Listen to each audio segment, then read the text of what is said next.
Number 6. In any city, in any country, go to any mental institution or halfway house you can get yourself to. When you reach the front desk, ask to visit someone who calls herself the holder of song. You will then be guided to a long staircase that spirals higher than the building stands. At the stair's summit is a door. As you open the door, a sudden wave of heat will pour out from the hallway beyond it and wash over you. Proceed down the hallway. As you walk, the air around you will grow increasingly frigid. When you feel as if you are encased in ice, you must stand perfectly still, remain silent, and listen. If, after a few seconds pass, you hear a baby crying, turn and run. No harm will befall you, but the infant's cry will follow you wherever you go. If you hear it for the rest of your life, count yourself lucky. For if and when it stops, your firstborn child will die. If you do not hear a baby's cry, wait for the hallway to grow warm once more, and then proceed to the door at the end. Enter. The room beyond will be awash in green light. At its center will be an old woman turning the handle of a silent music box. Her legs have both been severed at the knees. When you speak to her, you must look her in the eyes. She hides a spear fashioned from the bones of her legs. Break eye contact, and she will impale you with it and leave you to bleed to death in seemingly unending agony. She will respond to only one question. What was the song they used to play? The old woman will begin to sing in a language not of this world. Her melody will be the most beautiful one you've ever heard, bringing peace and serenity to your mind, body, and soul. You'll find yourself vividly imagining a band of carefree children playing and singing, innocent as can be. And within a few minutes, the scene will take a horribly sinister turn. The children will begin to fight each other, and their conflict will quickly escalate to the most brutal, lethal violence you can conceive of. They will impale each other on wooden poles, disembowel each other with sharp rocks, and even rip flesh from bone with their bare hands. You'll witness these children, now merely tattered doppelgangers of themselves, spreading death and destruction more horrific than you could have ever imagined on your own. You'll see a naked boy, drenched in blood, singing with delight as he runs through a hellish wasteland, pursued by unspeakable monsters. They will overtake him and utterly destroy him, the song still issuing forth from his shredded lips all the while. Yet, inexplicably, you will remain calm and peaceful even as you watch this unspeakable brutality. When these horrific visions end, an intense pain will stab at your chest. Your heart will feel like it's about to explode. Do not let the agony break your focus, and do not break eye contact with the old woman, lest you invite a fate so horrific that an exploding heart seems lovely by comparison. If you remain steadfast in your gaze, the pain will eventually cease. The woman will stand up, though with your eyes still focused on hers, you'll not know how, and place a music box in your hands. The music box is object number 6 of 538. When its song plays again, they will all come together. Number 7. In any city, in any country, go to any mental institution or halfway house you can get yourself to. When you reach the front desk, ask to visit someone who calls himself the holder of the path. The worker there will try his best to keep an indifferent look on his face while handing you a key which, as he'll explain, belongs to an unused supply closet in the building. If only it were that simple. Upon locating and unlocking the correct door, you'll find yourself staring out into a narrow, winding road suspended in an endless void, the sight only occasionally obstructed by massive outlines of things best left undescribed. To fall off the path is to be thrown out of reality itself. A nightmarish entity of inconceivable horror awaits anyone who either stumbles into the void by their own error, or is dragged off the path by timeless monstrosities that reside on the outskirts of creation. If you should ever feel as if you're being watched while traveling through this piece of oblivion, the best chance you have is to immediately freeze in place and hold your breath. Continue to do so until your audience either loses interest or moves in to claim you. If the latter should occur, feel free to scream as hard as you want, though your screams will fall on deaf ears. At the end of the path lies a door that leads to a small, dirt-caked room. Propped up against the room's far wall is a heavily emaciated corpse. What's left of its skin has long since blackened with necrosis. Approach it and ask one question. How did they acquire guardians? In response to your query, the corpse will begin to stir. A subtle red glow will emanate from its eye sockets as it lifts its head and begins to whisper a long and macabre history of the holders. It'll speak of unholy pacts and unspeakable atrocities. Within time, its tale will touch upon every form of evil known to man or God, and a few forms that neither can comprehend. Furthermore, if told the title of the holder, the corpse will reveal the holder's history and the meaning of the object that it protects. Well, almost any holder. The holder of the path will never go into detail about itself. This is because the ghoul hopes that you will not question why it seems to be lacking an object. Truth be told, the ominous glow from within the ghoul's eye sockets is actually the shining light of the object that was somehow sealed inside of its skull. That is object number 7 of 538. Its holder will do anything to keep you away from it. Number 8. In any city, in any country, go to any mental institution or halfway house you can get yourself to. When you reach the front desk, ask to visit someone who calls himself the holder of wealth. The worker will raise one eyebrow as if puzzled by your request.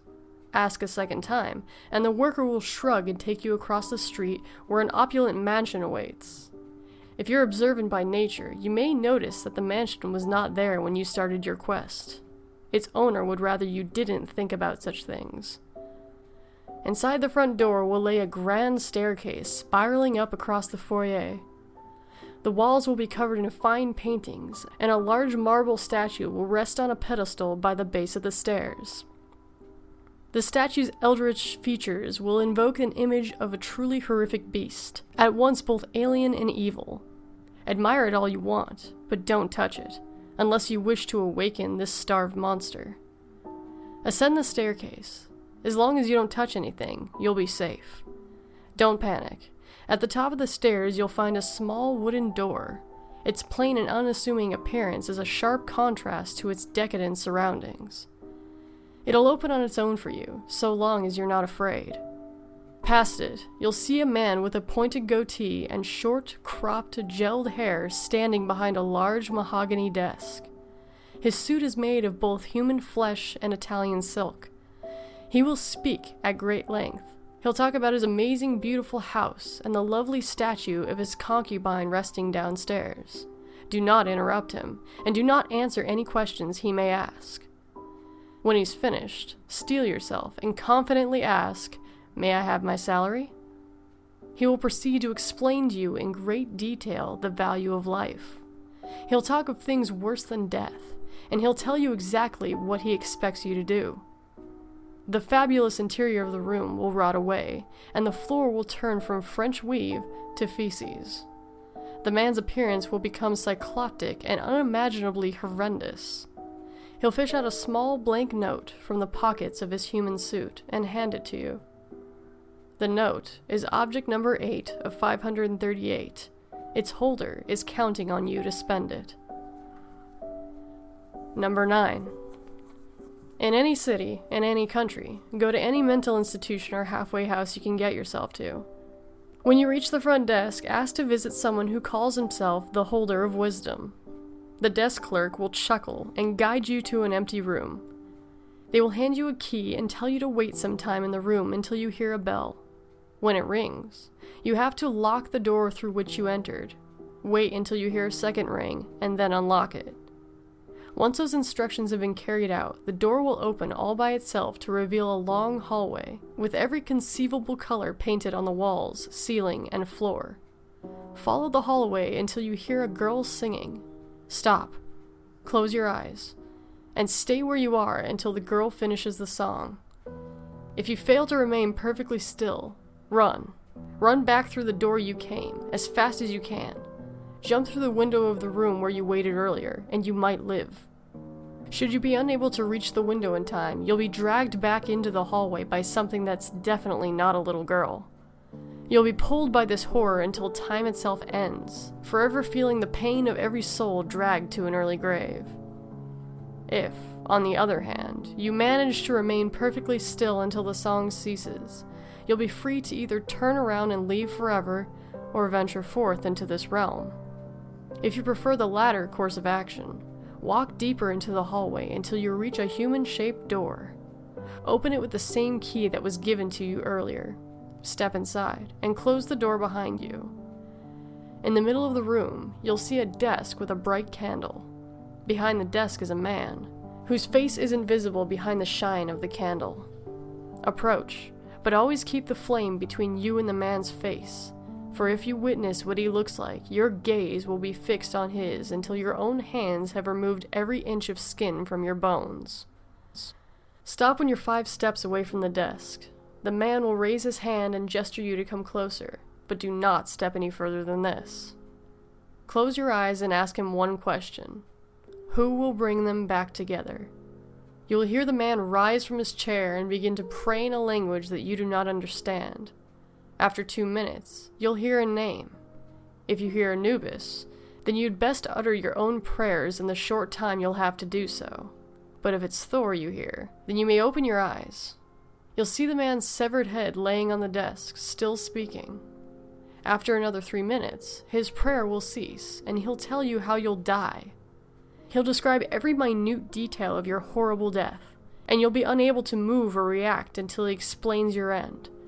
Lastly, he will describe the one who will steal your life from you and go into such detail as to why it is necessary that you yourself will ask which would be worse, you being murdered or you being allowed to continue to live. Eventually, the head will finish its ghastly tale. The head is object number 9 of 538, and it's up to you what you do with the knowledge of your death. For now, it's inevitable. Number 10. In any city, in any country, go to any mental institution or halfway house you can get yourself to. When you reach the front desk, ask to visit a man who calls himself the Holder of Ambition. The sound that escapes the mouth of the worker will be so slight and betray so little action that at first you may not even be sure your words were heard. All doubt will be settled when they guide you toward a stairwell lit by many windows. At the top of these stairs, the worker will leave you to continue your journey alone. You'll find yourself standing at the beginning of an eerily calm hallway. Walk to the end.